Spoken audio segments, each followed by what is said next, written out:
اعوذ باللہ من الشیطان الرجیم بسم اللہ الرحمن الرحیم۔ السلام علیکم ناظرین، ملٹی چینل میں ہم آپ کو دل سے خوش آمدید کہتے ہیں۔ ناظرین، آج ایک نئی ویڈیو کے ساتھ آپ حضرات کی خدمت میں حاضر ہوں۔ ناظرین، آج کی ویڈیو میں سورۃ الکوثر کا صرف ایک دن کا وظیفہ آپ کی خدمت میں پیش کروں گا، جو کہ صرف ایک دن آپ نے کرنا ہے اور پھر اس کے فوائد و برکات آپ کی زندگی بدل دیں گے۔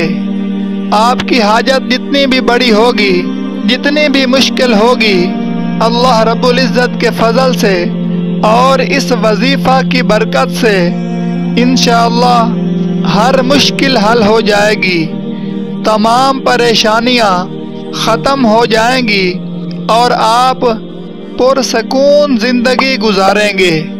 یہ بہت ہی پاورفل وظیفہ ہے۔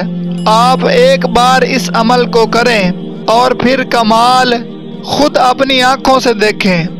ناظرین، اس عمل کو کرنے میں چند منٹ لگتے ہیں، لیکن اس کا فائدہ بہت زیادہ ہے۔ اس عمل کی برکت سے آپ کی تمام حاجات پوری ہوں گی، چاہے آپ کسی بیمار کے لیے یہ عمل کر رہے ہوں، یا کاروبار کے لیے کرنا چاہتے ہیں، یا شادی کے لیے یہ عمل کرنا چاہتے ہیں، کسی کے دل میں اپنی محبت ڈالنا چاہتے ہیں، کوئی نوکری حاصل کرنا چاہتے ہیں، کسی دشمن سے چھٹکارا حاصل کرنا چاہتے ہیں، یا گھریلو جھگڑوں اور پریشانیوں میں الجھے ہوئے ہیں، یا مال و دولت حاصل کرنا چاہتے ہیں، اور اگر آپ کی اولاد نہیں ہے اور آپ اولاد حاصل کرنا چاہتے ہیں تو اس کے لیے یہ عمل کریں۔ اگر آپ کی صرف بیٹیاں ہیں اور آپ بیٹا چاہتے ہیں تو اس کے لیے یہ وظیفہ انتہائی مجرب اور آزمودہ عمل ہے۔ اور اگر آپ کے ہاں بیٹی یا بیٹے کی پیدائش تو ہوتی ہے لیکن وہ زندہ نہیں رہتے، تو بھی یہ عمل آپ کے لیے بہت فائدہ مند ثابت ہوگا۔ آپ جس بھی مقصد کے لیے یا جس بھی حاجت کے لیے سورۃ الکوثر کا یہ صرف ایک دن کا وظیفہ کریں گے، آپ کی مشکل چاہے پہاڑ سے بھی بڑی کیوں نہ ہو، اس عمل کی برکت سے ریزہ ریزہ ہو جائے گی۔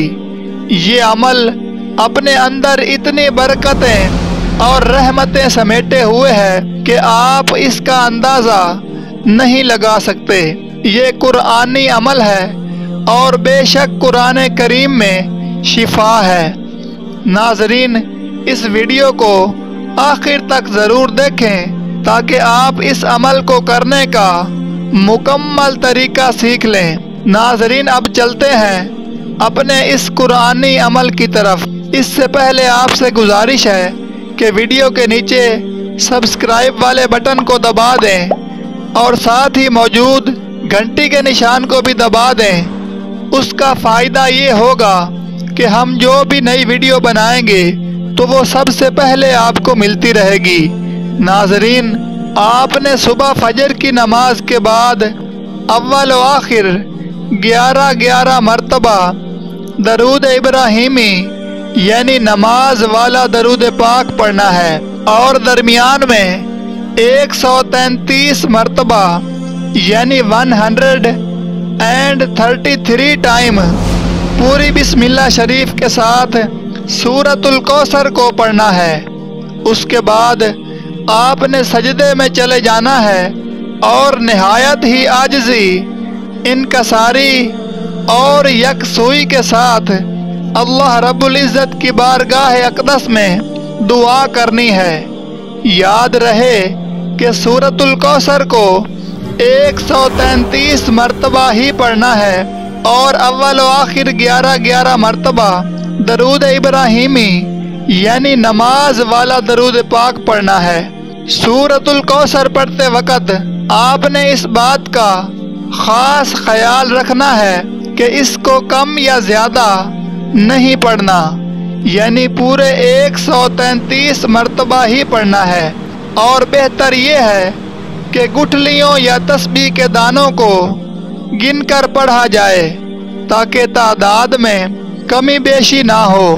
یہ عمل آپ نے نماز فجر اور نماز مغرب کے بعد بھی کرنا ہے، یعنی ایک دن کا عمل ہے، لیکن آپ نے فجر کی نماز کے بعد بھی کرنا ہے اور مغرب کی نماز کے بعد بھی کرنا ہے۔ ناظرین، اس عمل کی برکت سے آپ کی بڑی سے بڑی مشکل بھی حل ہو جائے گی انشاءاللہ۔ آپ چاہیں تو اس عمل کو روزانہ کا معمول بھی بنا سکتے ہیں، لیکن کسی بھی حاجت یا کسی بھی مشکل کے لیے ایک دن کرنا ہی کافی ہے۔ باقی آپ دن بھر اٹھتے بیٹھتے چلتے پھرتے درود پاک اور سورۃ الکوثر پڑھتے رہا کریں۔ اس سے آپ کی زندگی میں خیر و برکت ہوگی، آپ کی اولاد میں، آپ کے رزق و مال میں، آپ کے کاروبار میں، آپ کی نوکری میں اور آپ کے گھر میں اتنی برکت ہوگی کہ آپ خود حیران ہو جائیں گے۔ میری دعا ہے کہ اللہ رب العزت ہماری تمام مشکلات اور پریشانیوں کو آسانیوں میں تبدیل فرمائے، آمین۔ ناظرین، ویڈیو کو لائک کر دیں، چینل کو سبسکرائب کر دیں اور گھنٹی کے نشان کو بھی ضرور کلک کریں تاکہ ہماری تمام نئی آنے والی ویڈیوز سب سے پہلے آپ کو ملتی رہیں۔ ویڈیو دیکھنے کے لیے بہت شکریہ۔ اللہ حافظ۔